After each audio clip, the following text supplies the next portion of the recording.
আবারও একটা দিয়ে দিচ্ছি। দেখুন কত সুন্দরভাবে ফুলে উঠছে পাঁপড়গুলো, দেখে বিশ্বাসই হবে না শুধুমাত্র অল্প একটু চাল দিয়ে বানানো হয়েছে। তাও আবার কোনো রকম ভাপে দেওয়ার ঝামেলা ছাড়াই কিন্তু এই পাঁপড়গুলো বানিয়েছি। এইভাবে করে আমি প্রত্যেকটা পাঁপড় ভেজে নেব, আর সবগুলো কিন্তু এখন ভাজবো না। দেখুন কত সুন্দরভাবে ফুলে উঠছে পাঁপড়গুলো। দেখুন পাঁপড়গুলো কত সুন্দর ক্রিস্পি হয়েছে, হাতে দিলেই পুরো গুঁড়ো হয়ে যাচ্ছে। নমস্কার বন্ধুরা, আমার চ্যানেলে আপনাদের সবাইকে স্বাগত। আজকে চালের পাঁপড় বানাবো। কোনো রকম ভাপে দেওয়া ঝামেলা ছাড়াই কিন্তু আপনারা খুব সহজেই বানিয়ে নিতে পারবেন। চলুন কিভাবে বানাচ্ছি দেখে নেওয়া যাক। এখানে একটা কাপের মাপ করে চালের আটা নিয়েছি, আতপ চালের আটা। এই কাপে চালের আটা নিয়েছি, এই কাপের মাপ করে 1.5 কাপ নিয়ে নেব জল। পাঁপড়ে সবসময় কিন্তু অল্প লবণই লাগে, পরিমাণ অনুযায়ী আমি লবণটা দিয়ে নিয়েছি। জলটা প্রায় ফুটতে শুরু করেছে, এই অবস্থায় অল্প অল্প চালের আটা দেব আর খুন্তিটা দিয়ে পেছাতে থাকবো।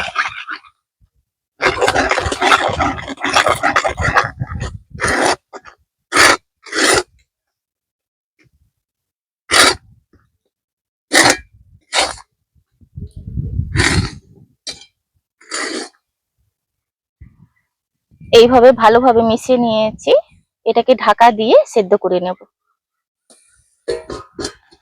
কয়েক সেকেন্ড বাদে বাদে একটু নাড়াচাড়া করে দিয়েছি। চালের আটাটা কিন্তু খুব ভালোভাবে সেদ্ধ হয়ে গেছে, আর তলানিতে একটুখানি লেগে যাচ্ছিল। আমি মানে 1-2 চামচ করে জল দিয়ে দিয়েছি যাতে নিচটা না লেগে যায়। তো এই পর্যায়ে কিন্তু তুলে নেব। চালের আটার কালার পুরোপুরি চেঞ্জ হয়ে গেছে। এটা তো এত গরম অবস্থায় মাখানো যাবে না, এটা কিছুক্ষণ আমি ঢাকা দিয়ে রেখে দেব। চালের আটার ডোটা আমি 2-3 মিনিট ঢাকা দিয়ে রেখেছিলাম। এবার দেখুন হাত দিয়ে খুব ভালোভাবে মসৃণ করে নিয়েছি যাতে কোনোভাবে দানা না থাকে।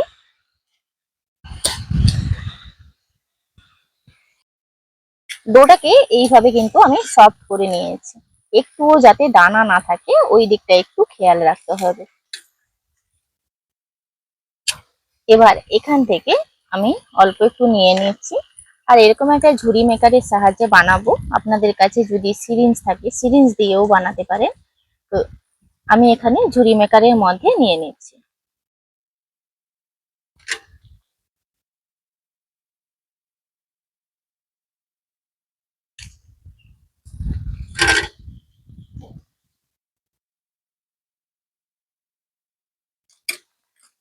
এইভাবে এবার মুখটা বন্ধ করে নেব।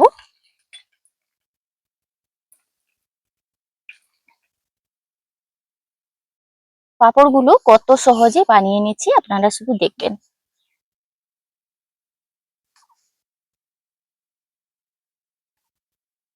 মুখের দিকটায় একটু এইভাবে চেপে দিলাম।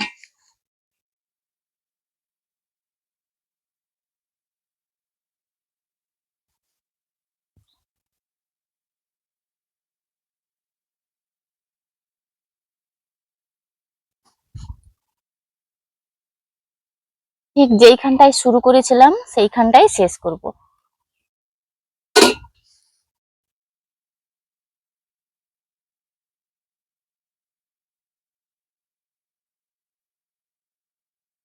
যেইটাকে আমি প্রথমে জড়ো করে রেখেছি সেইটার সঙ্গে এটা আমি যোগ করে দিলাম।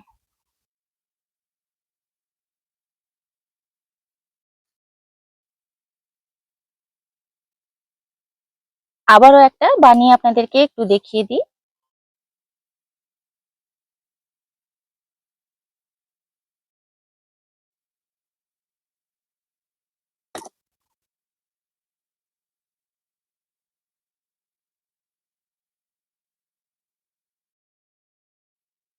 এইভাবে করে আমি প্রত্যেকটা পাঁপড় বানিয়ে আপনাদেরকে দেখাচ্ছি।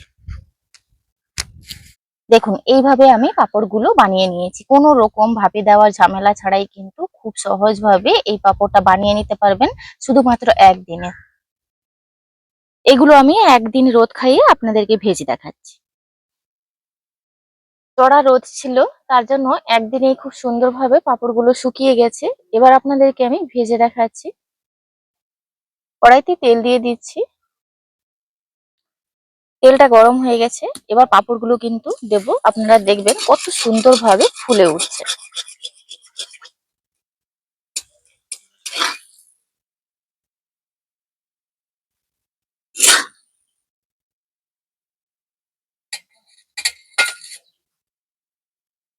আবারও একটা দিয়ে দিচ্ছি। দেখুন কত সুন্দরভাবে ফুলে উঠছে পাঁপড়গুলো, দেখে বিশ্বাসই হবে না শুধুমাত্র অল্প একটু চাল দিয়ে বানানো হয়েছে। তাও আবার কোনো রকম ভাপে দেওয়ার ঝামেলা ছাড়াই কিন্তু এই পাঁপড়গুলো বানিয়েছি।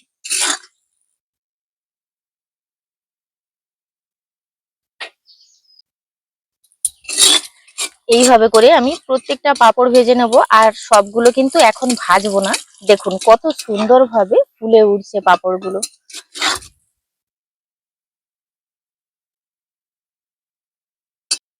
দেখুন পাঁপড়গুলো কত সুন্দর ক্রিস্পি হয়েছে, হাতে দিলেই পুরো গুঁড়ো হয়ে যাচ্ছে। তো আপনারা দেখলেন কোনো রকম ভাপে দেওয়ার ঝামেলা ছাড়াই আজকে এই চালের পাঁপড়গুলো কত সুন্দরভাবে বানিয়ে ফেললাম। অসম্ভব সুন্দর খেতে লাগে। আপনারা কিন্তু পছন্দ অনুযায়ী মশলাও অ্যাড করতে পারেন। ভিডিওটি এখানেই শেষ করছি। দেখা হচ্ছে পরবর্তী একটা নতুন পর্বে। ভিডিওটি ভালো লাগলে লাইক শেয়ার কমেন্ট করবেন। আপনারা সবাই ভালো থাকবেন, সুস্থ থাকবেন, সাবধানে থাকবেন।